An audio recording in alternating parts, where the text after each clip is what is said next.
আজ ঘুম থেকে উঠেই ১ কাপ কফি আর বই খাতা নিয়ে পৌঁছে গেছিলাম ছাদে। ঠিক ছোটবেলার মতো রোদের মধ্যে বসে পড়াশোনা করব বলে।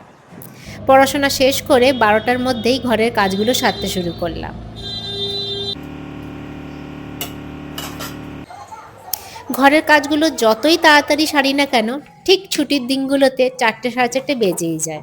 আজকেও তাই হলো। কিন্তু ছুটির দিনগুলোতে যতই লেট হোক, আমি বাইরে থেকে খাবার অর্ডার করা পছন্দ করি না। কারণ অফিসের জন্য পুরো সপ্তাহটা ঠিক বাঙালি খাবার খাওয়া হয় না। এই ছুটির দিনগুলোতেই উপায় থাকে। তাই আজকে ছুটির দিন পেয়ে আজকে আমি আমার বানাচ্ছি সবথেকে ফেভারিট খাবার। গরম, গরম ভাত, আলু সেদ্ধ, ডিম সেদ্ধ, তার সাথে একটু ডাল সেদ্ধও বসালাম। আর ঘরে পালক শাক ছিল। সেটা একটু রসুন আর লঙ্কা দিয়ে ভাজতে বসালাম। এখানে আলু সেদ্ধটা আমি সর্ষের তেল, পেঁয়াজ আর লঙ্কা দিয়ে মাখছি। আমার শুকনো লঙ্কা দিয়ে মাখলে ঠিক ভালো লাগে না। এখানে ডিম সেদ্ধটাও ছাড়িয়ে নিচ্ছি।